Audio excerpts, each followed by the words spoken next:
On a graph sheet, mark the x-axis and y-axis and the origin O। तो यहाँ पर अगर आप देखोगे ना तो ये हमारा y-axis है, इस पे इसने पहले ही मार्क कर रखा है। और ये वाला हमारा x-axis है जो हॉरिजॉन्टल लाइन है। ओरिजिन क्या है? O है। Mark points from -7, 0 to 13, 0 on the x-axis and from 0, -15 to 0, 12 on the y-axis. Use the scale 1 centimeter is equal to 1 unit. Using figure 1.5, answer the given questions. So यहाँ तक हमने read किया तो हमें ये पता चला कि ये हमारा y एक्सिस है, ये हमारा x एक्सिस है। चलो हम लोग क्वेश्चन पे मूव करते हैं। तो हमारा फर्स्ट क्वेश्चन है, प्लेस रियांस rectangular study table with three of its feet at the points 8, 9, 11, 9 and 11, 7। तो सबसे पहले जो रियान का रेक्टेंगुलर स्टडी टेबल है, उनके जो पॉइंट्स के कोऑर्डिनेट गिवन है, क्या हम इनको लोकेट कर सकते हैं इस वाले फिगर पर? तो फर्स्ट पॉइंट इज 8, 9, 8, 9, राइट। तो 8 आपको कहाँ से मिलेगा? इस साइड में हमें जाना पड़ेगा। ये हमारा है +8, राइट। और y कोऑर्डिनेट है +9, तो हमें ऊपर की साइड में जाना पड़ेगा, राइट। यहाँ पर 9 आएगा। सो 8 और 9 मीन्स ये वाला पॉइंट आपको मिल जाएगा। This point is 8, 9।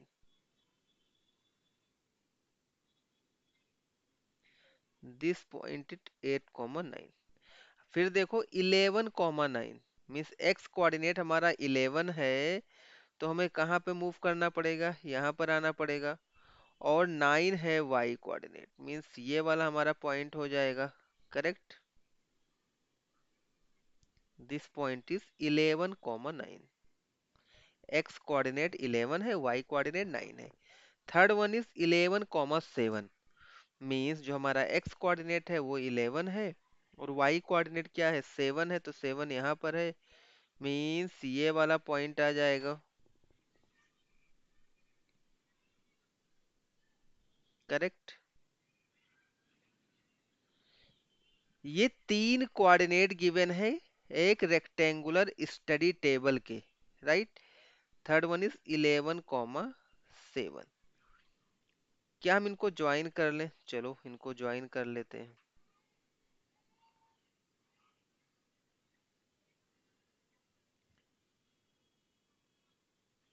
ये मैंने यहाँ पर ज्वाइन कर लिया जो हमें दिया हुआ था rectangle, right. Rectangular study table है, तो क्या हम इससे एक रेक्टेंगल बना सकते हैं?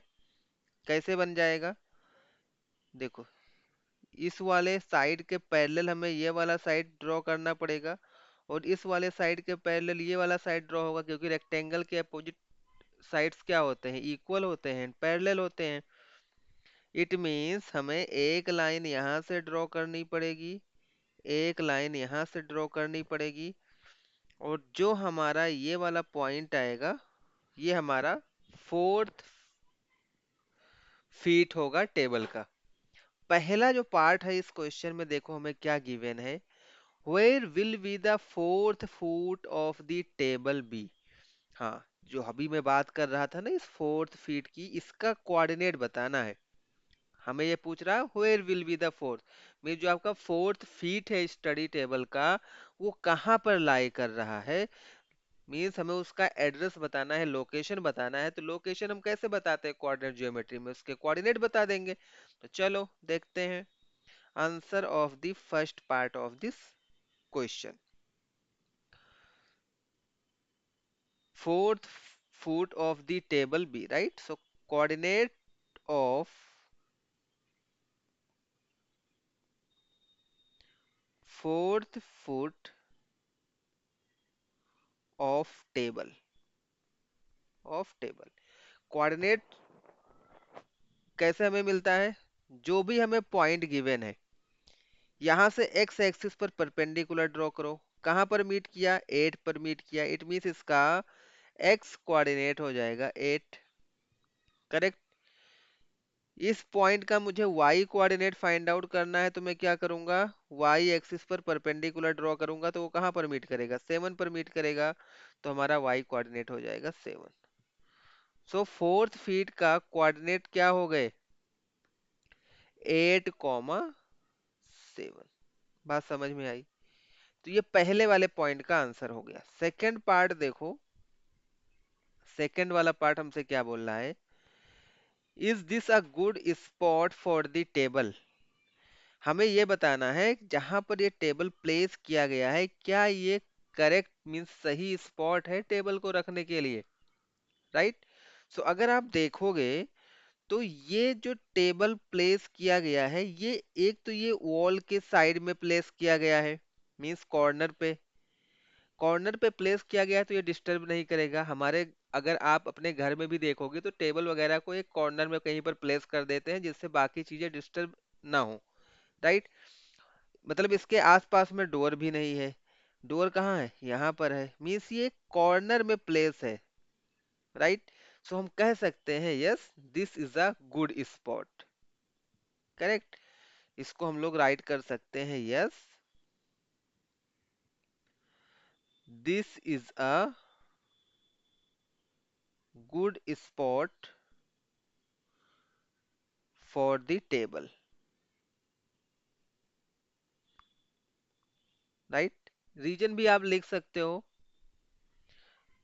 Because it is placed near the wall,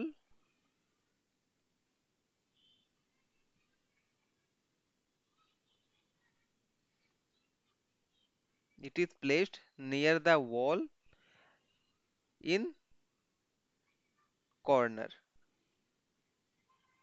of the room, correct. तो ये हमारा सेकंड वाले पार्ट का आंसर हो जाएगा। थर्ड वाला पार्ट देखो हमसे क्या बोल रहा है, third part is what is the width of the table, the length, can you make out the height of the table। Basically हमें width फाइंड आउट करना है, हाइट फाइंड आउट करना है, तो यहाँ पर जो स्टडी टेबल है ये इसका क्या है, लेंथ है, राइट, और ये इसका विड्थ है, करेक्ट। तो पहले देखो हमें बताना है width of table, width of table, width of table में देखोगे क्या चेंज हो रहा है, 8 तो कांस्टेंट है, मींस एक्स कोऑर्डिनेट हमारा चेंज नहीं हो रहा, वाई कोऑर्डिनेट देखो ये 7 से 9 हो रहा है, तो वाई कोऑर्डिनेट, ये वाला वाई कोऑर्डिनेट माइनस ये वाला वाई कोऑर्डिनेट, क्योंकि जो विड्थ है ना वो वाई एक्सिस के अलोंग है, वाई एक्सिस के अलोंग चेंज हो रहा है। यहाँ पर 7 है, यहाँ पर 9 है, तुम इसका विड्थ फाइंड आउट कर सकते हैं काफी easily. y coordinate of this point means 9 minus y coordinate of this point minus 7 is equal to 2 units. Width आपका 2 यूनिट्स हो जाएगा। क्या आप लेंथ बता सकते हो, length of table,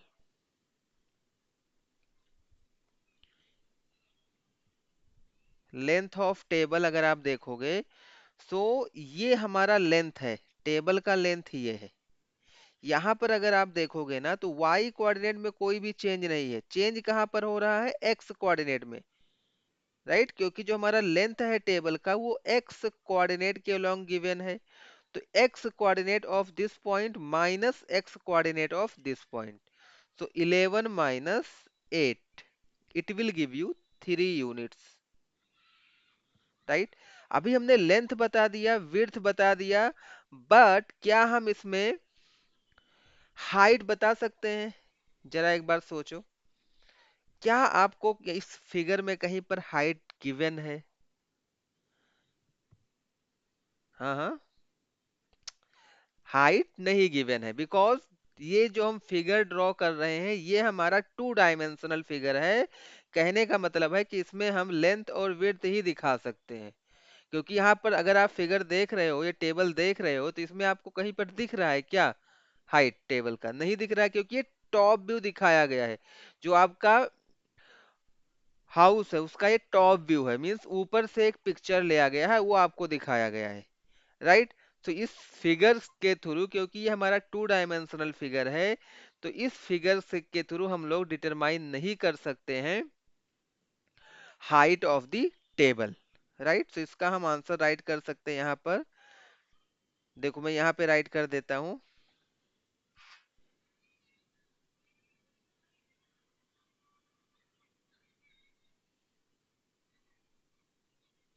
We cannot determine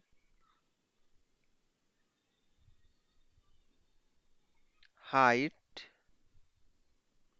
of the table because